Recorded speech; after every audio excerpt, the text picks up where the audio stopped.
İnşaat işçisiyim. Ben 5 gün önce sürekli çocuğumu acile götürdüm. Polinikliğe götürdüm, ilaç yazdılar. Fakat herhangi bir etkisi olmadı. Sürekli acile götürüyorum, getiriyorum. Herhangi bir etkisi olmuyor. O yüzden özel hastaneye getirmek zorunda kaldım. Bu sefer özel hastaneye geldim.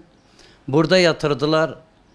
Bir gün, 2 gün sonra yoğun bakıma yatırdılar. Buradan da yani artık imkanlar yetersiz. Daha teşekküllü bir hastaneye gitmen gerektiğini söylediler. Ben de Sağlık Müdürlüğü'ne başvurdum, devlet hastanesine başvurdum, defalarca aradım. Herhangi bir olumlu cevap alamadım. Bana söylediler biz arıyoruz, biz nefroloji buluyoruz, biz bu sefer yoğun bakım bulamıyoruz. Yoğun bakımı bulduğumuz yerde nefroloji uzmanını bulamıyoruz. Biz bu şekilde araştırmayı bekletiyorlar bizi, biz de bekliyoruz. Ben onlara durumu izah ettim, bak durumu beni anlayın. Bundan 2 yıl önce aynı hastalıktan ben bir çocuğumu daha böyle vefat etti. Ben aynı acıyı yaşamak istemiyorum. Şu anda çocuğum ölüm bekliyor. Götürdüm dilekçeyi verdim onlara. Dilekçemi bile kabul etmediler. Geri tekrar bana dilekçemi geri verdiler. Ben onlara söyledim bak çocuğum ölüm bekliyorum. Bunun sorumluluğu sizsiniz. Ben çünkü size 48 saat önce ben haber verdim. Bak benim çocuğum durumu kritik. Ölüme doğru gidiyor. Yani bana bir çare bulun ama bulamadılar. Sağlık Bakanlığı da aynı. Size ivedi bir şekilde dönüş yapılacak ama dönüş yapılmıyor. Ben 4 saat önce de aramışım ama bana halen dönüş yapılmamış. Poyraz Şen'in annesiyim. Bir hafta önce ben onu devlet hastanesine götürdüm rahatsızlık nedeniyle. İşte uzman doktora gösterdim.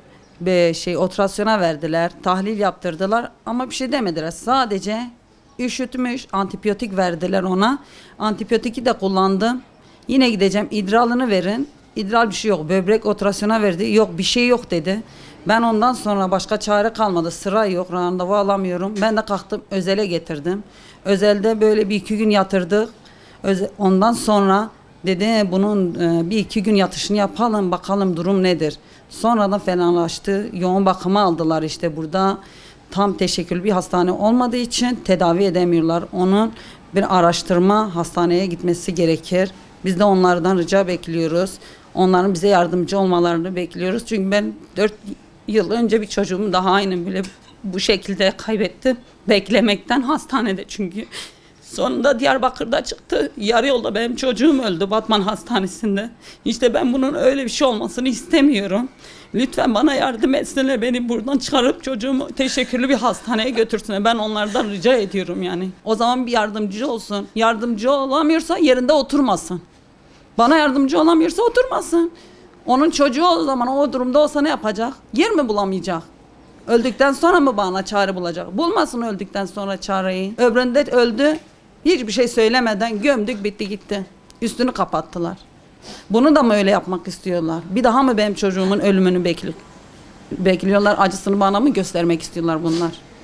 Ben kaç gündür burada bu zor durumda bekliyorum. Çocuğumu bir araştırmaya, bir yere iyi bir teşekkürlü hastaneye sevkini bekliyorum. İşte götürmüyorlar. Artık elim kolum bağlı kaldı. Herkese kendimi muhtaç ettim. Kimse kalmadı yani. Duyanı, sekreter olsun, tanıdık olsun, kim olursa olsun Sağlık Bakanları her yere elimizi uzattık. Elimizi tutan yok. Şu an çocuğumuz yoğun bakımda ölümle pencereleşiyor. Biz onu bekliyoruz.